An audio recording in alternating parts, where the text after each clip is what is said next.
Hey everyone, I'm Northern Explorer. Welcome to my channel. In today's video, I'm going to be reviewing some of my 30-year-old camping equipment, seeing how it's held up, and seeing how it compares to today's modern options.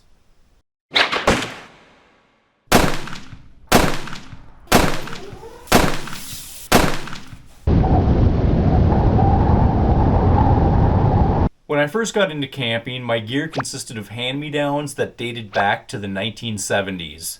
I started buying more modern replacements for this gear in the early 1990s. This Lowe Alpine Contour 4 was purchased to replace my external frame backpack. I remember that my main criteria for this backpack was that I wanted to carry all of my gear in the pack. With my old backpack, the tent, sleeping bag, and foam mattress all needed to be carried externally. The Contour 4 has a spacious capacity of 90 liters that expands an extra 15 liters. I even have the optional panniers to increase the capacity even more. With this much volume, I have no problem fitting all of my equipment inside. The main issue with this backpack is the lack of compartments to organize everything. The entire backpack is made up of just 3 compartments, and with this much volume, it's easy for gear to get lost. Backpacks that you see on the market today have better suspension systems that allow for more breathability. Today's backpacks are also typically smaller as a result of today's backpacking equipment getting smaller and lighter. I purchased the North Face Starfire Extreme to replace a heavy and not very spacious A-frame style 2-person tent. The Starfire Extreme appealed to me because it is self-supporting, has a strong 3-pole design, a full coverage rain fly, and a small vestibule.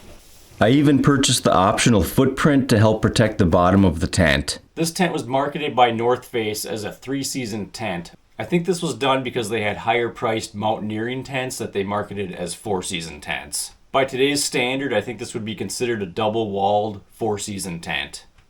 A lack of ventilation is this tent's biggest downfall, but I think that's probably the case with most double-walled tents.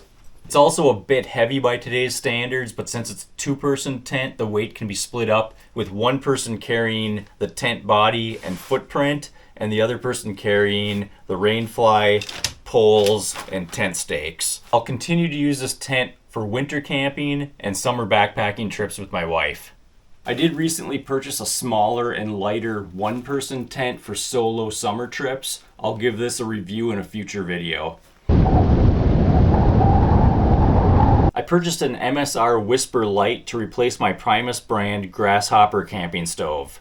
The Grasshopper consisted of a burner with fold-out pot stands and 2 legs.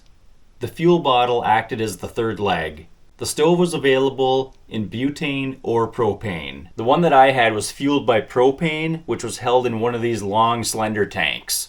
The Whisper Lite appealed to me because it was lighter and could be packed down much smaller than the Grasshopper. It can burn white gas or automobile gasoline simply by switching the jet to match the fuel that's being burned. A couple of years later, I purchased an MSR Superfly. The Superfly is fueled by isobutane canisters. It has a relatively large burner and an optional piezo igniter was available. This stove has the advantage of being even smaller and lighter than the Whisper Lite. The process for lighting each stove is different. With the Superfly, simply screw on the gas canister, fold out the pot supports, turn on the gas valve, and ignite. The Whisper Lite is a little bit more involved. Assemble the pump, fuel bottle, and stove. Fold out the pot supports and pressurize the fuel bottle by pumping 20 to 30 times. Open the gas valve to allow a small amount of fuel to pool in the priming cup. Close the gas valve and ignite the fuel in the priming cup.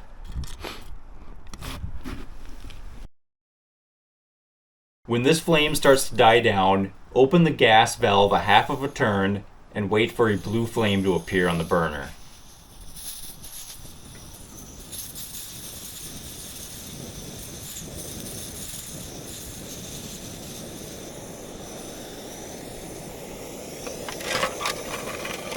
Because all canister stoves tend to have a weak flame during extreme cold weather, I tend to use the Whisper Lite during winter camping trips, and the Superfly for summer camping trips. The Superfly is no longer in production. MSR has since come out with several different canister stoves as a replacement. The MSR Whisper Lite, however, is still available today. I remember using two different types of cook sets when I was younger. I started using an aluminum Boy Scout mess kit. This worked fine, but it had a very flimsy feel to it. I then started using a much sturdier World War II mess kit. The oblong shape made this one a little bit difficult to balance on top of the stove. I ended up switching to an MSR Seagull Cooking Pot. This stainless steel pot has a capacity of 1.1 liters and weighs in at a hefty 1 pound. I like this pot because the shape enables the storage of my Superfly stove along with several other meal prep items. Being stainless steel, it's extremely durable, showing only a few small dents from its over 30 years of use. It can just as easily be used on a stove or over an open fire. This pot is still available today, being sold under the name Alpine Stowaway Pot. If I needed to buy a cooking pot today, I would probably go with the 1.3 liter MSR Trail Lite cooking pot. It's a similar size to the Alpine Stowaway, but weighs in at only 7.1 ounces. It has the added benefit of a lid that can act as a strainer. I purchased the UCO Candle Lantern in the days before LED lighting became popular. As you can imagine, the light output from this lantern is minimal, and the candles that it requires are no longer available in my area. Even the cheapest LED lantern available on the market today is many times brighter. All that said, the UCO Candle Lantern has a time-tested design that is compact and windproof. The light output, although not bright, has a calming feel that you just don't get from the harsh light of an LED. The standard candles will burn for 9 hours, while the fancy beeswax candles will burn for 12. These lanterns can still be purchased today. They're available in several different colors and offer 2 types of reflectors. If you have an old one, parts are available to make it like new again. I still use mine in my tent on winter camping trips. The flame gives off just enough heat to fight off some of the dampness and to raise the temperature by a few degrees. I just need to make sure I have plenty of clearance between the lantern and the tent walls. I purchased the Therm-a-Rest Trail Lite sleeping pad to replace a very uncomfortable 3/4 length foam sleeping pad. The Therm-a-Rest appealed to me because of its insulating value and its ability to roll up to a relatively small size. In the 30 years that I've had this sleeping pad, it has never had a puncture. The Therm-a-Rest Trail Lite measures 20 inches wide, 72 inches long, and 1.5 inches thick. It has an R value of 3.2 and weighs in at 1 pound, 10 ounces. A slightly updated version of this mattress with rounded corners is still available. However, sleeping pads have come a long way in 30 years. If I ever upgrade my winter camping sleeping pad, I would consider the Neo Air X-Therm NXT Max. In comparison to the Trail Lite, it's 5 inches longer, 5 inches wider, twice as thick, and has a whopping 128% increase in R value at 7.3. All this improvement, and it weighs 2 ounces less than the Trail Lite. I purchased this sleeping bag just prior to my first winter camping trip. I knew the cotton summer sleeping bag that I had wasn't going to be up to the task. My research led me in the direction of natural down, which has excellent breathability and loft. And after all these years, I still believe natural down is the best insulation available.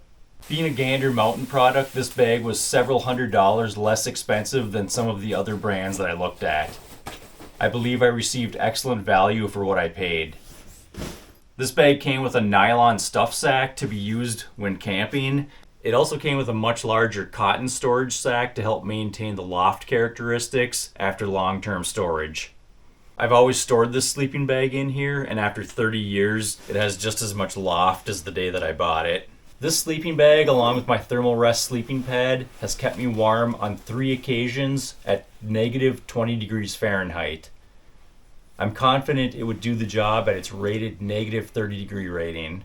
Out of all of my camping gear, this sleeping bag is probably the least likely to ever be replaced. I just don't see how it could ever be made any better. So to answer the question, does my 30-year-old backpacking equipment need replacing? I would have to give the answer no. Everything has held up well and works just as good as the day that I bought it. I do plan on adding a few summer-focused items to my collection, but these pieces of equipment won't be replacing anything that I already have. There are certainly lighter and smaller options on the market today, but until something breaks, I plan to continue using what I have. As I was going through my old photos, this one really drove home the idea that equipment isn't nearly as important as the adventure. Take a look at my footwear.